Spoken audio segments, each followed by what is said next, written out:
My YouTube channel. आज के जो हम डिस्कस करने जा रहे हैं नीट के प्रीवियस ईयर के मोस्ट इंपॉर्टेंट क्वेश्चंस के बारे में।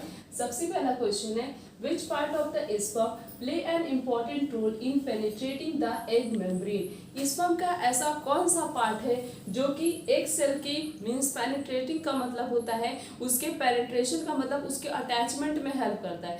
मींस जब स्पर्म आता है और ओवम दोनों एक दूसरे के कांटेक्ट में आते हैं तो स्पर्म का कौन सा ऐसा पार्ट है जो उसमें हेल्प करता है। पहला ऑप्शन है क्या एलोसोम करता है या फिर उसका टेल रीजन करता है या फिर ऑटोसोम करता है या फिर एक्रोसोम करता है। इसमें ये जो दो पार्ट दिए थे एलोसोम और ऑटोसोम ये दोनों स्पर्म का पार्ट नहीं होता। उसके बाद रही बात टेल और एक्रोसोम की, तो टेल एक ऐसा पार्ट होता है कि जैसे ही स्पर्म ओवम से या हम बोले एग से अटैच हो जाता है उसके बाद ये जो टेल रीजन होता है वो बॉडी के अंदर ही डिस्ट्रॉय हो जाता है।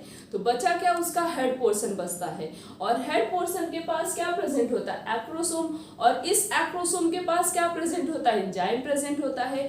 करता क्या है फर्टिलाइजेशन में हेल्प करता है और एग के पेनिट्रेशन में हेल्प करता है। तो स्पर्म का ऐसा कौन सा पार्ट है जो कि एग के पेनिट्रेशन में हेल्प करता है, that is acrosome. So the correct answer is D.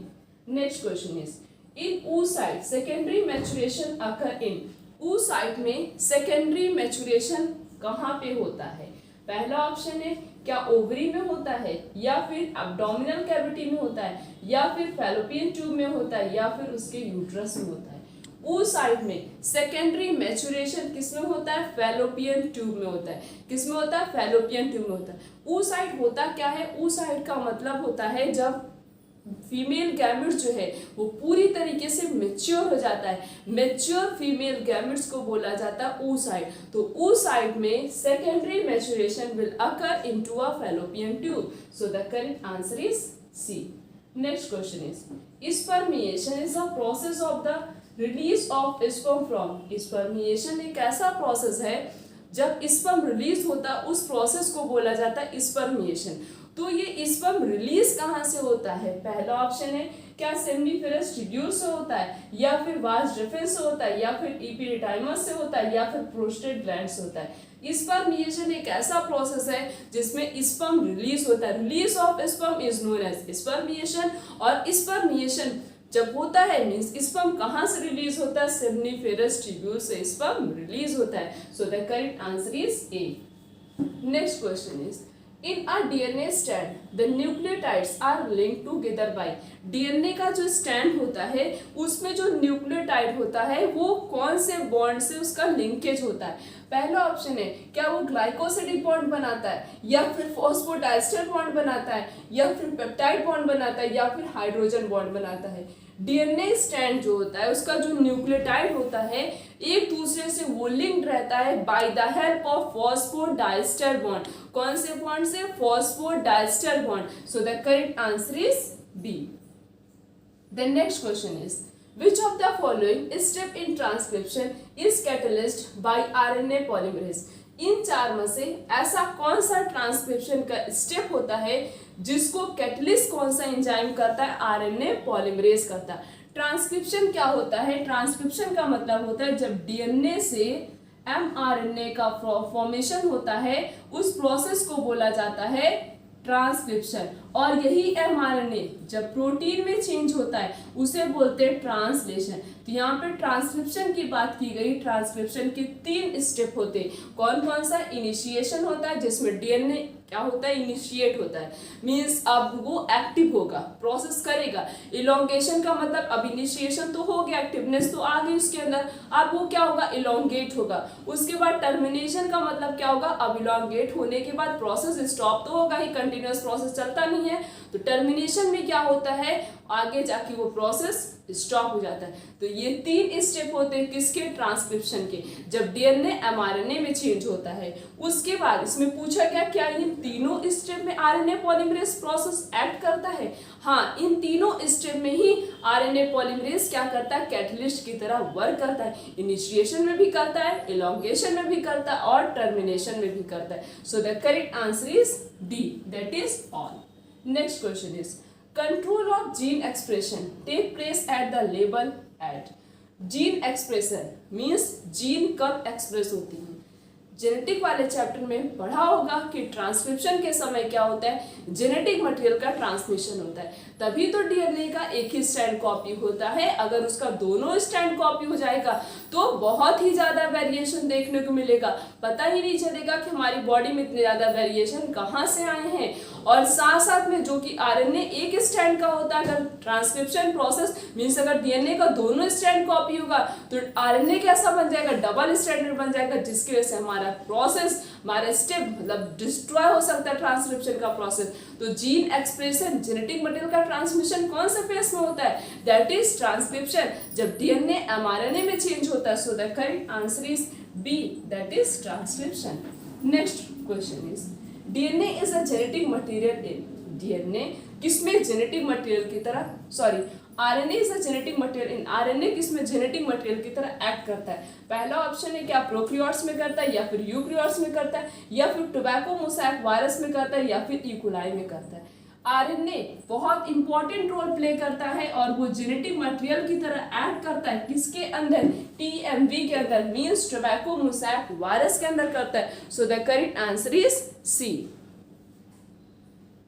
The next question is seminal plasma in human is rich in, जो seminal plasma प्रेजेंट होता है वुमेन मेल के पास, वो किससे मिलकर बना हुआ होता है। पहला ऑप्शन है क्या फ्रक्टोज एंजाइम और पुअर कैल्शियम से मिलकर बना हुआ होता है, या फिर फ्रक्टोज कैल्शियम और कुछ एंजाइम से मिलकर बना हुआ होता है, या फिर फ्रक्टोज कैल्शियम और किसी भी एंजाइम से नहीं बना हुआ होता है, या फिर ग्लूकोज एंजाइम और किसी भी कैल्शियम से नहीं बना हुआ होता है। सेमाइनल प्लाज्मा जो कि ह्यूमन मेल में प्रेजेंट होता है वो किससे बना हुआ होता है, फ्रक्टोज से, कैल्शियम से और साथ साथ में कुछ एंजाइम से मिलकर बना होता है। So the correct answer is B.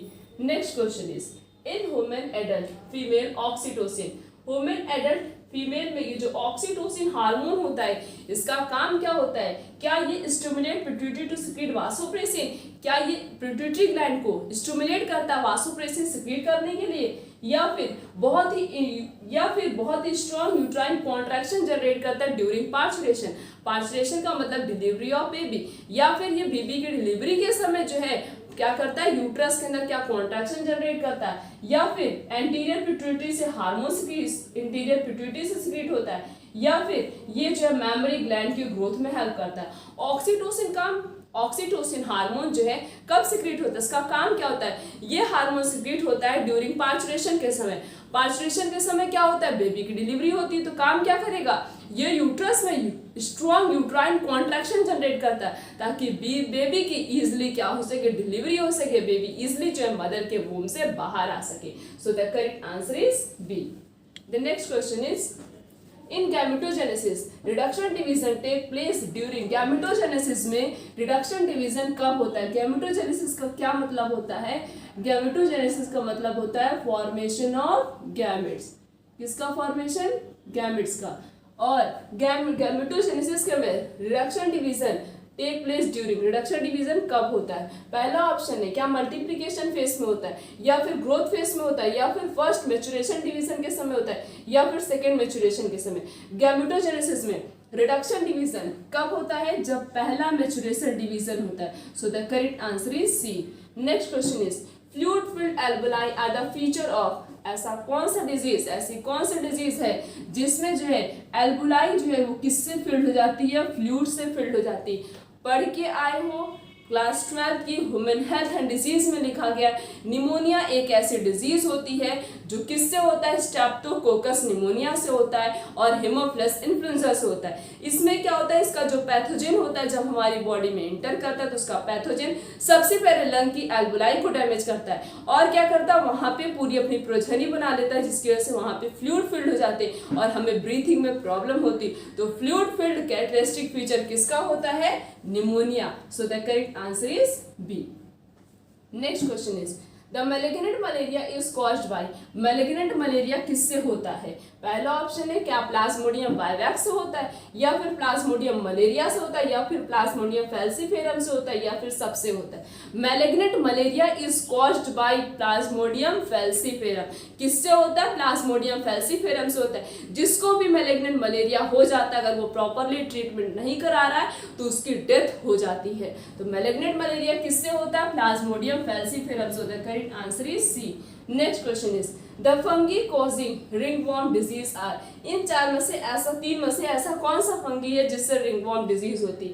पहला ऑप्शन है माइक्रोस्पोरम, जो है ये भी रिंगवॉर्म डिजीज कॉज करता है।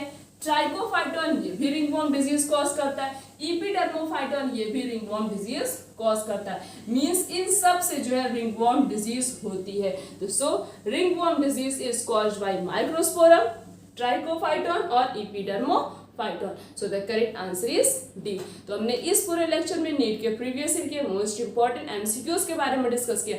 आने वाले लेक्चर में इस तरीके से और भी बहुत सारे अच्छे अच्छे एमसीक्यूज के बारे में डिस्कस करेंगे जो प्रीवियस ईयर में पूछे जा चुके हैं, या फिर हम डिस्कस करेंगे कि इस पैटर्न से क्वेश्चन क्या पता पूछा जाए, क्योंकि जितना हम क्वेश्चन की प्रैक्टिस करेंगे उतनी अच्छे से हमारा चैप्टर क्या होगा, क्रिस्टल क्लियर हो जाएगा। तो आज का लेक्चर यहीं तक। Thank you.